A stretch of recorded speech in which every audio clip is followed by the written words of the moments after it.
ಕೊರಗತನಿಯ ಮಾಯವಾಗಿ ಕೊರಗಜ್ಜ ಆಗಿದ್ದು ಹೇಗೆ ಎಂಬ ಮೊದಲ ಭಾಗದ ಮುಂದುವರಿಕೆ ಇದಾಗಿದೆ. ಮೊದಲ ಭಾಗ ಮಿಸ್ ಮಾಡಿದ್ರೆ ನೋಡ್ಕೊಂಡು ಬನ್ನಿ.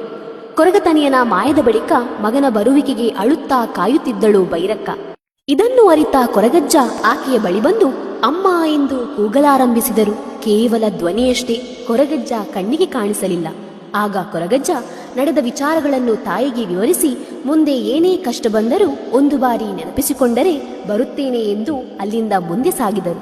ಕುತ್ತಾರು ಎಂಬ ಪ್ರದೇಶಕ್ಕೆ ತಲುಪಿದರು. ಕುತ್ತಾರಿನ ಪ್ರಧಾನ ದೈವವಾದ ಪಂಜಂದಾಯ ದೈವಕ್ಕೂ ಉದ್ಯಾವರ ಅರಸು ದೈವಗಳ ನಡುವಿನ ಯುದ್ಧದಲ್ಲಿ ಇಬ್ಬರಿಗೂ ಗೆಲುವಾಗಲಿಲ್ಲ. ಪಂಜಂದಾಯನನ್ನು ಕಂಡ ಕೊರಗಜ್ಜ ನನ್ನಿಂದ ಏನಾದರೂ ಸಹಾಯವಾಗಬೇಕೇ ಎಂದು ಕೇಳಿದಾಗ ನಮ್ಮಿಂದ ಆಗದೇ ಇರೋದು ನಿನ್ನಿಂದ ಸಾಧ್ಯವೇ ಎಂಬ ಮಾತುಗಳು ಬಂದವು.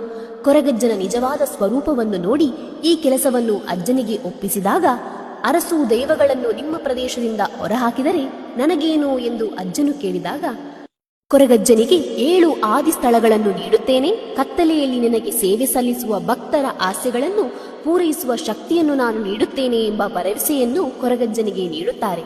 ಕೊರಗಜ್ಜ ತನ್ನ ಶಕ್ತಿಯಿಂದ ಕಂದು ಚರ್ಮದ ಹಸುವನ್ನು ಸೃಷ್ಟಿಸಿ ಅದರ ಕಾಲನ್ನು ಕತ್ತರಿಸಿ ತನ್ನ ತಲೆಯ ಹೊದಿಕೆಯೊಳಗೆ ಮರೆಮಾಡಿ ಅರಸು ದೈವಗಳ ಕಟ್ಟೆಯ ಬಳಿ ಬಂದು, ನೀವು ಧಾರ್ಮಿಕ ರೂಢಿಗಳ ಪ್ರಕಾರ ಮೂಲ ಸ್ಥಳಕ್ಕೆ ಹಿಂತಿರುಗಬೇಕು, ಇಲ್ಲವಾದರೆ ಈ ಹಸುವಿನ ಕಾಲನ್ನು ನಿಮ್ಮ ಮೇಲೆ ಎಸೆದು ನಿಮ್ಮನ್ನು ಬೆನ್ನಟ್ಟುತ್ತೇನೆ ಎಂದರು.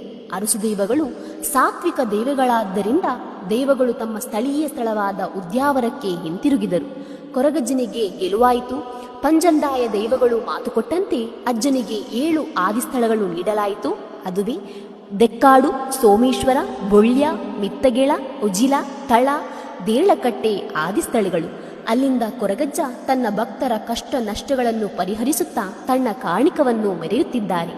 ಅಜ್ಜನಿಗೆ ಪ್ರಿಯವಾದ ಚಕ್ಕುಲಿ, ಎಲೆ ಅಡಿಕೆ, ಸಾರಾಯಿ, ಅಗಿಲು ಸೇವೆ, ಕೋಲ ಸೇವೆಗಳನ್ನು ಹರಕೆ ರೂಪದಲ್ಲಿ ಭಕ್ತಾದಿಗಳು ಸಲ್ಲಿಸುತ್ತಿದ್ದಾರೆ.